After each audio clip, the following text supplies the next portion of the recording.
JFT Hindi 15 मार्च। अपने को एक हिस्से के रूप में महसूस करना। मीटिंगों के बाद जो मिलना जुलना होता है, तब जिन बातों की हम मीटिंग के दौरान चर्चा ना कर पाए हों, उनको शेयर करने का अच्छा मौका होता है। बेसिक टेस्ट पृष्ठ 89। सक्रिय एडिक्शन हमें हमारे समाज से काट कर एकदम अलग थलग कर देता है। अलग थलग पड़ जाने की स्थिति में भय आधार रूप से विद्यमान रहता है। हम ऐसा मान बैठते हैं कि अगर हमने दूसरों को अपने बारे में जानने का मौका दिया तो वे तुरंत यह जान जाएंगे कि हम किस बुरी हद तक बुराइयों में मशगूल थे। ऐसे में उन्हें हमें ठुकराते हुए हमसे मुंह फेरते जरा सी भी देर नहीं लगेगी।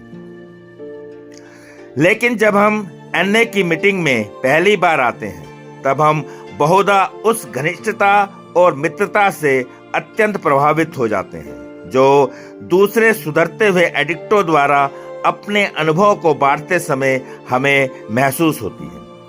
हम सोचने लगते हैं कि हम भी जल्दी ही तेजी से इस फेलोशिप का एक हिस्सा बन सकते हैं, बशर्ते अगर हम इनके बीच पूरी तरह खुलना चाहें।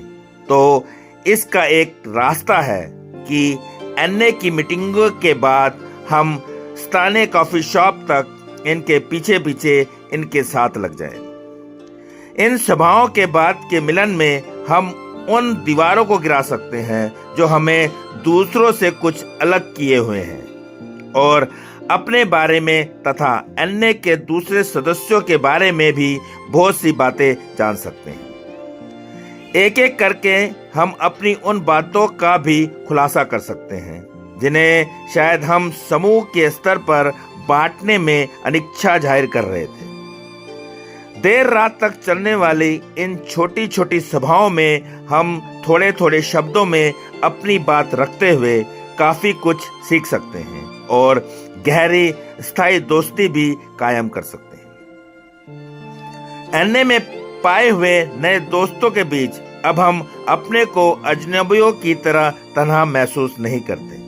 हम एक बहुत बड़े विशाल समुदाय का हिस्सा बन जाते हैं। नारकोटिक्स एनोनिमस जैसे विशाल संगठन के सदस्य बन जाते हैं। सिर्फ आज के दिन मैं अपने को तन्हाई से मुक्त कर लूंगा। एनए संगठन का एक हिस्सा बन जाने के लिए मैं प्रयत्न करूंगा।